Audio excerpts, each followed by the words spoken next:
రాష్ట్ర మాజీ ముఖ్యమంత్రి జగన్మోహన్ రెడ్డి గారు తను ఏం మాట్లాడారో కొన్ని గంటల పాటు సాగిన ప్రెస్ కాన్ఫరెన్స్లో తను ఏ విషయాల మీద మాట్లాడారు, ఏ విషయాలను ప్రస్తావించారు అన్న విషయాన్ని మళ్ళీ ఒకసారి తనే వీడియో పెట్టుకొని చూస్తే ఎటువంటి బాధ్యతారాహిత్యంగా, ఎటువంటి అవగాహన రాహిత్యంతో ఆయన మాట్లాడారన్న విషయం ఆయనకే అర్థమవుతుంది.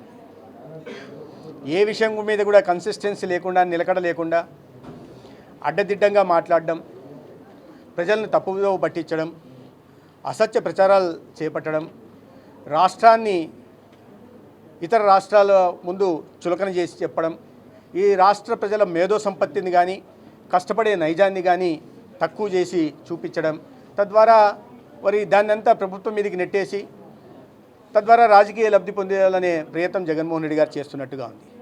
కానీ వీడియో చూసిన వాళ్ళకి ఆయనకు బహుశా ఆయన మళ్ళీ చూసుకుని ఆయనకు అర్థం కాకపోవచ్చు, కానీ ప్రజలకు మాత్రం చాలా స్పష్టంగా అర్థమైంది. ఏ విషయం మీద ఒక సంపూర్ణ సమగ్రమైన అవగాహన లేని వ్యక్తిని గతంలో మేము ముఖ్యమంత్రిగా ఎన్నుకున్నామా అని ప్రజలు ఆలోచించే విధంగా నిన్న ఆయన వ్యాఖ్యలు, జగన్మోహన్ రెడ్డి గారి వ్యాఖ్యలు ఉన్న విషయం మనకు తెలుసు.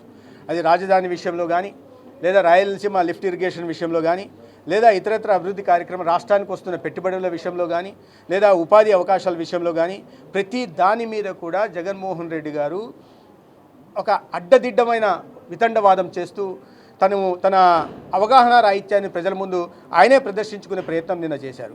రాజధాని విషయంలో కూడా గతంలో రాజధానిలో అమరావతిని రాజధానిగా ఒప్పుకుంటూ అసెంబ్లీలో తీర్మానాన్ని ప్రవేశపెట్టినప్పుడు మద్దతు తెలిపి, తర్వాత ముఖ్యమంత్రి అయిన తర్వాత యూటర్న్ తీసుకొని ఒక 3 రాజధానుల పేరుతో వికృత రాక్షస క్రీడకు శ్రీకారం చుట్టి 3 ప్రాంతాల ప్రజల మధ్య విద్వేషాలు పెంచుతూ ఆ ప్రజల మధ్య వైషమ్యాలు పెంచి తద్వారా వికృతానందాన్ని పొందిన జగన్మోహన్ రెడ్డి గారు తర్వాత ఇప్పుడు ప్రభుత్వం ఓటమి చెందిన తర్వాత రాష్ట్రమంతా ఏకపక్షంగా తిరస్కరించిన తర్వాత మళ్ళీ అదే రాజధాని విషయం మీద డొంకతిరుడు మాటలు మాట్లాడతారు. వారి పార్టీ నాయకత్వంలో ఒక రకంగా మాట్లాడించడం, ఈయన ఒక రకంగా మాట్లాడటం. అవగాహన రాహిత్యంతో రివర్ బేసిన్లో రాజధాని ఉంది, నది గర్భంలో ఉంది, సుప్రీంకోర్టు పట్టించుకోవాలి, ఇటువంటి మాటలన్నీ అవగాహన ప్రపంచ దేశాలంతా తిరిగిన వ్యక్తి జగన్మోహన్ రెడ్డి గారు. తండ్రి అధికారాన్ని అడ్డం పెట్టుకొని అన్ని చోట్ల తిరిగారు. తెలుసు ఆయనకి అక్కడ అన్ని నదీ పరివాహక ప్రాంతం, నదీ బ్యాంకులపైనే అనేక పట్టణాలు మన రాష్ట్రంలో కావచ్చు, మన దేశంలో కావచ్చు, లేదా ఇతర దేశాల్లో కావచ్చు, ఎక్కడ చూసినా కూడా నదీ పరివాహక ప్రాంతంలో వచ్చిన రాజధానిలో అభివృద్ధి చెందిన విషయం కూడా తెలిసిన విషయమే. తెలిసినప్పటికీ కూడా ప్రజల్ని తప్పుదోవ పట్టించే ప్రయత్నం ఎందుకు చేస్తున్నాడు? ప్రజలకు వీటి అన్నిటి మీద అవగాహన ఉందన్న విషయం తెలియదు. మరి కృష్ణా నది ఒడ్డునే కదా ఎన్టీఆర్ జిల్లా ఉంది, విజయవాడ పట్టణం ఉంది, మరి అది ఆయనకు తెలియదా? మరి ఆ ప్రాంతాన్ని, అటువైపు అమరావతి ప్రాంతాన్ని రకంగా ఎందుకు ఒకసారి వెళ్ళి చూస్తే అక్కడ జరుగుతున్న అభివృద్ధి తెలుస్తుంది, ఆ ప్రాంతానికి వస్తున్న పెట్టుబడులు వస్తాయి, పెట్టుబడులు వస్తున్న విషయం తెలుస్తుంది.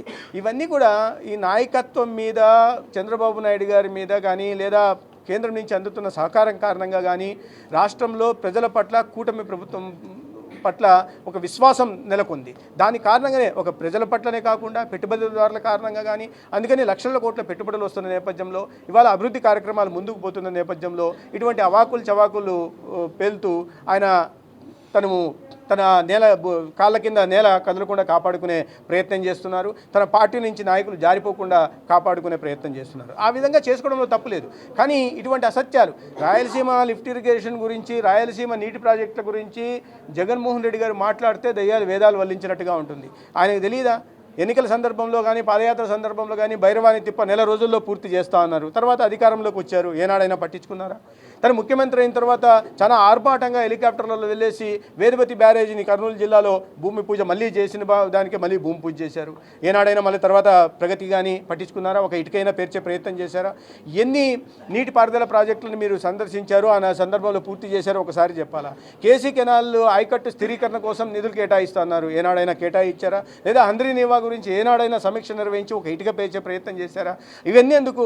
ఆ రాయలసీమ ప్రాంతంలోనూ అన్నమయ్య ప్రాజెక్టు మీ కారణంగా, మీ ధనాక్షాకరణ, మీరు ఇసుక అమ్ముకోవడానికి చేస్తున్న ప్రయత్నం కారణంగా డ్యామ్ కూలిపోతే మీరు ఆ నిర్వాసితులకి, ప్రాణాలు కోల్పోయిన వాళ్ళకి ఇళ్ల నిర్మాణం జరగలేదు, ఇల్లు కోల్పోయిన వారికి ఇళ్ల నిర్మాణం చేసే ప్రయత్నం చేయలేదు. అవి కూడా ఎందుకు? మీ సొంత నియోజకవర్గంలోనే భాగమైన జమ్మలమడుగులో గండికోట కింద 25 టీఎంసీలు పెంచితే ఆ ప్రాంతాలు, ముంపుకు గురైన ప్రాంతాలకి, గ్రామాలకి ఒక్క కుటుంబానికన్నా మీరు ఎక్కడన్నా పరిహారం చెల్లించారా?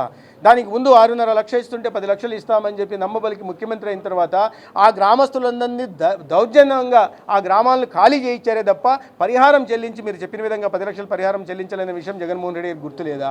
ఇంకా పోలవరం గురించి అయితే చెప్పనవసరం లేదు. 5 సంవత్సరాల పాటు నిమ్మకు నీరెత్తినట్టుగా ఉండి ఏనాడు సమీక్షలు నిర్వహించకుండా ఊరికే పైపైన మాటలు మాట్లాడుకుంటూ కాఫర్ డ్యామ్ నిర్మించకుండా డాఫ్రమ్ వాల్ కూలిపోతుంటే చూసుకుంటూ సిద్ధమవుతుంటే చూసుకుంటూ ఇవాళ వేల కోట్లు మళ్ళీ అదనంగా ప్రజల మీద భారం మోపడానికి ముఖ్యమంత్రిగా పనిచేసిన జగన్మోహన్ రెడ్డి గారి కారణం కాదా? ఇవాళ ఆయన మాట్లాడుతున్న ఉత్తరాంధ్ర విషయాలు అయితే ఆయన పట్టించుకున్న పాపాన పోలేదు. ఆయన వరద ప్రాంతాలకి జగన్మోహన్ రెడ్డి గారు రైల్వే దుర్ఘటన జరిగితే హెలికాప్టర్లో, వరద ప్రాంతాలకి హైవే మీద చూసి రైతులను పరామర్శించిన వ్యక్తికి ప్రజల మధ్య పైన కానీ లేదా నీటి ప్రాజెక్టుల పైన కానీ లేదా రైతాంగ సమస్యల పట్ల కానీ అవగాహన ఉందనుకోవడం మాత్రం నిజంగా ఒక భ్రమ అవుతుంది. అటువంటి అవగాహన పూర్తిగా లేదనే విషయం నిన్న వారంతకు వారే చేసిన ప్రెస్ కాన్ఫరెన్స్లో కూడా బయట పెట్టుకున్నారు. చరిత్ర సృష్టించినోడు ఇప్పుడు ఆ చరిత్రని తిరగరాయబోతున్నాడు. అబద్ధాల గోడల్ని బద్దలు కొట్టి నిజాలను రాగా మీ ముందుంచబోతున్నాడు. నిజమైన వార్తల కోసం వెంటనే డౌన్లోడ్ చేసుకోండి రా యాప్ని.